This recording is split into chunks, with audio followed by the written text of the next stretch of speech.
Hello friends, AIPMT NEET 2006 के इस question से रिलेटेड पहला हिंट वीडियो फंडा क्या लगेगा आप देख चुके हैं, जिसमें मैंने आपको बताया था कि यहाँ पर एक वर्ड है जो हिडन है लेकिन उसे हमें यूज़ करना होगा, तभी क्वेश्चन में हम आगे बढ़ सकते हैं।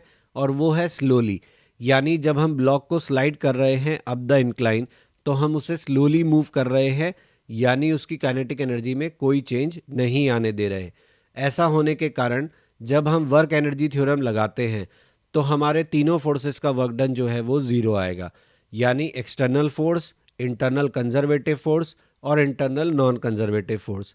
कंजर्वेटिव और नॉन कंजर्वेटिव के लिए इंटरनल फोर्स वर्ड क्यों यूज़ किया है ये मैं पहले हिंट वीडियो में एक्सप्लेन कर चुका हूँ। अब हम इसके आगे बढ़ते हैं।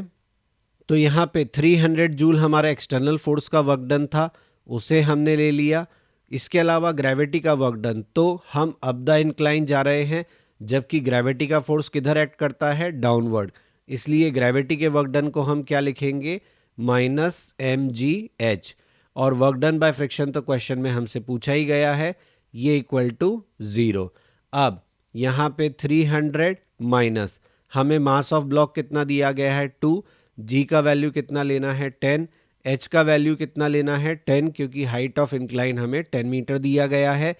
हम जानते हैं कंजर्वेटिव फोर्स का वर्क डन पाथ के ऊपर डिपेंड नहीं करता, तो जब हम उसे इंक्लाइन के अलोंग चलाएंगे तो हम फोर्स और डिस्प्लेसमेंट के केस में केवल वर्टिकल डिस्प्लेसमेंट ही कंसिडर करेंगे, क्योंकि ग्रेविटी कैसा फोर्स है, कंजर्वेटिव, उसका वर्क डन पाथ पर डिपेंड नहीं करता, इनिशियल और फाइनल पोजीशन के ऊपर ही डिपेंड करता है।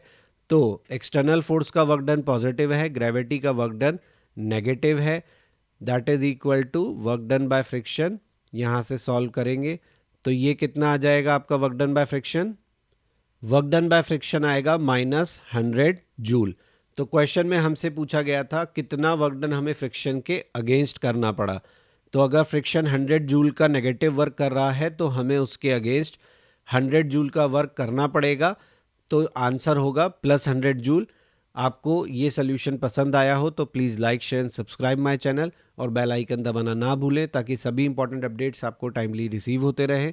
इसके अलावा मेरे क्वेश्चंस के टेक्स्ट सोल्यूशन के लिए, जिनमें आपको वीडियो प्ले नहीं करना पड़ता, आप सभी स्टेप्स देख सकते हैं, मेरे ब्लॉग पर अवेलेबल हैं।